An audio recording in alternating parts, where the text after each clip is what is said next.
Hello friends, आप सभी का स्वागत है हमारे चैनल पर सोशलॉजी क्लासेस पर।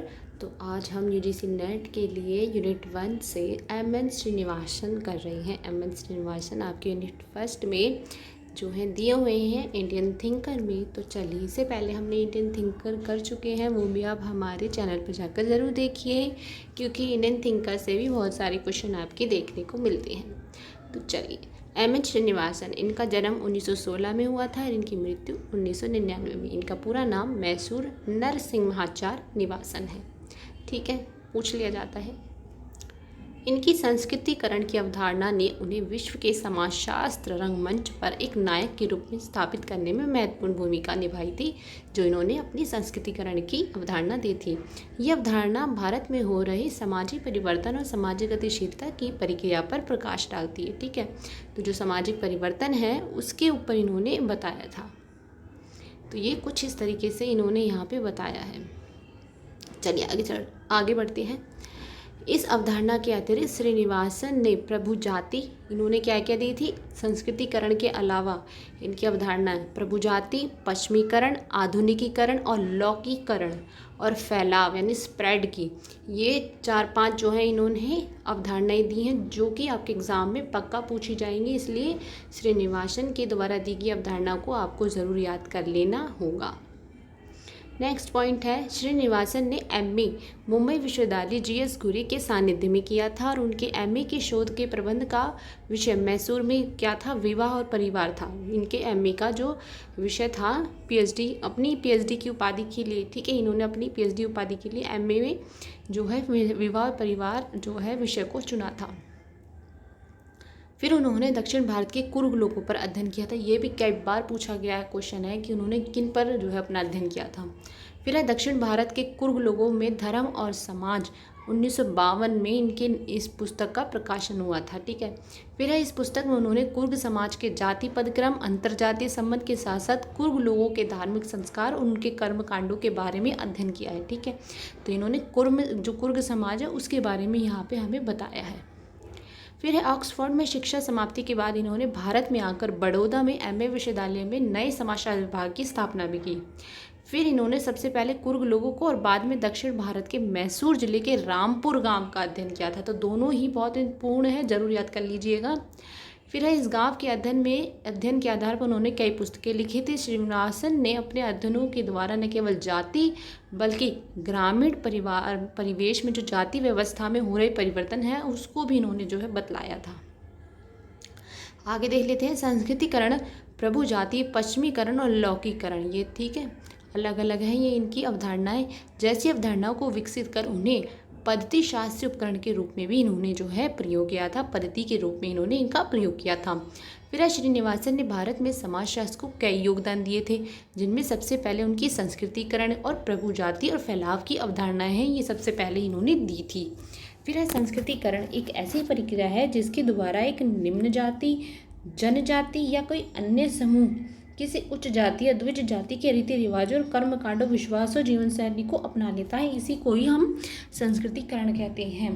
ठीक है, याद कर लेना, ये भी कई बार पूछा गया कि संस्कृतिकरण होता क्या है, जिसके द्वारा एक निम्न जाति या जनजाति अन्य किसी समूह या उच्च जाति या द्विज जाति दूसरी जाति के रीति रिवाजों को, कर्म कांडों को अपना लेता है। ठीक है, उसे हम संस्कृतिकरण कहते हैं। फिर नेक्स्ट है, सन 1996 में श्रीनिवासन ने लिखा है कि संस्कृतिकरण की शुरुआत समान उपकरण एक घटना के रूप में हुई है, और किंतु अब यह कहा है कि इनका जो है संस्कृतिकरण के साथ ही श्रीनिवासन ने प्रभु जाति की अन्य अवधारणाओं को भी इन्होंने जो है यहाँ पे बतलाया है। तो इन्होंने ये बताया कि संस्कृतिकरण शुरुआत में समान उपकरण की एक घटना के रूप में आई थी, फिर बाद में जो है ये संस्कृतिकरण के साथ ही श्रीनिवासन ने प्रभु जाति की अन्य अवधारणाओं को भी प्रस्तुत किया था। फिर श्रीनिवासन ने उस जाति को प्रभु जाति कहा है। प्रभु जाति कौन सी होती है, जिसकी एक क्षेत्र विशेष में संख्या अन्य जातियों की अपेक्षा काफ़ी अधिक हो। ठीक है, जिसकी अन्य क्षेत्रों में उस जाति की संख्या ज़्यादा हो और पारंपरिक पद क्रम में जो है जिसकी स्थिति नीची हो, मतलब ऊंची स्थिति नहीं हो, नीची हो, पर वो आर्थिक रूप से समृद्ध हो, उसे ही उन्होंने प्रभु जाति कहा है। नेक्स्ट देख लेते हैं, श्रीनिवासन के अनुसार प्रभु जाति के 4 कारक होते हैं। इन्होंने प्रभु जाति के जो हैं 4 कारक यहाँ पे हमें बताए हैं। तो कौन कौन से हैं वो 4 कारक, चलिए। पहला है संख्यात्मक शक्ति, दूसरा है संसाधनों पर नियंत्रण और अधिक से अधिक भूमि, ठीक है, संसाधनों पर नियंत्रण और अधिक से अधिक भूमि, और तीसरा है राजनीतिक शक्ति, और चौथा है सामाजिक राजनीतिक परिस्थिति। फिर नेक्स्ट देख लेते हैं।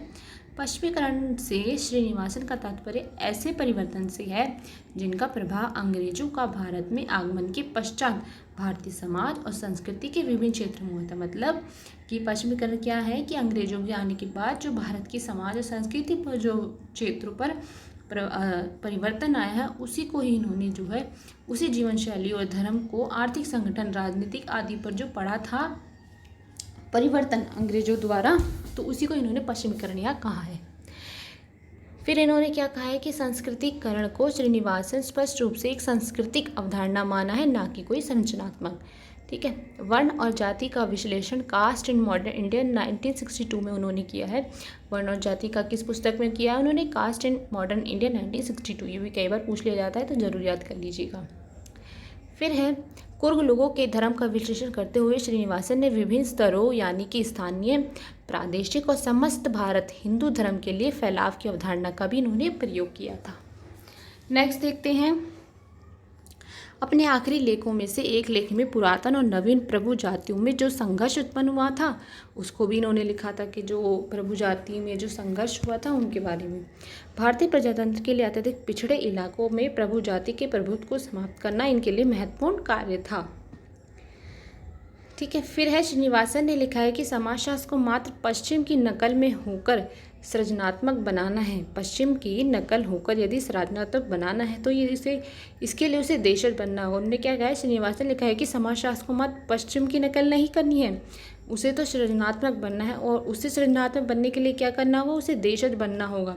1973 में उनका यह कथन भारतीय समाजशास्त्र को एक नई दिशा देता है। समाजशास्त्र को स्वदेशी करण के रास्ते पर लाने में श्रीनिवासन ने फील्ड वर्क की अहम भूमिका निभाई थी। तो यहाँ पे फील्ड वर्क के बारे में भी उन्होंने बात की है। फिर है श्रीनिवासन ने जो है या श्रीनिवासन को अपने सम्मान और पुरस्कार प्राप्त करने का गौरव प्राप्त हुआ। उन्हें ब्रिटेन के रॉयल एंथ्रोपोलॉजिकल इंस्टीट्यूट से रिवर्स हैक्सले मेडल तथा ब्रिटिश अकादमी से फेलोशिप कला और विज्ञान की, और अमेरिकी अकादमी से विदेश शोध वृत्ति टाटा विजिटिंग फेलोशिप के साथ साथ भारत सरकार द्वारा पद्म विभूषण से भी नवाजा गया है। तो इनकी जो महत्वपूर्ण पुस्तकें हैं अब हम उसके बारे में डिटेल से बात करते हैं, तो जो कि पूछी जाती हैं आपके एग्जाम में। पहली है most important, marriage and family in Mysore 1942। कौन सी है? Marriage and family in Mysore 1942 में आई थी। फिर है religion and society among the Coorgs of South India, ठीक है, among the Coorgs of South India होगा यहाँ पे 1952 में। फिर है caste in modern India and ऐसे, तो ये 1962 में आई थी। और नेक्स्ट है इनकी इंडियाज़ विलेज जो कि 1955 में आई थी। तो ये कुछ महत्वपूर्ण बुक्स हैं, इन्हें ज़रूर आप नोट डाउन कर लीजिएगा। तो ये थी आपकी श्रीनिवासन से इम्पॉर्टेंट, जो कि आपको एग्ज़ाम में काफ़ी हेल्प करेगा, क्योंकि इनसे भी बहुत सारे क्वेश्चन आपके पूछे जाते हैं। तो थैंक यू सो मच। अगर हमारी वीडियो आपको पसंद आई है, चैनल को लाइक शेयर सब्सक्राइब भी ज़रूर करें। आप सभी का बहुत बहुत धन्यवाद हमारी इस वीडियो को देखने के लिए।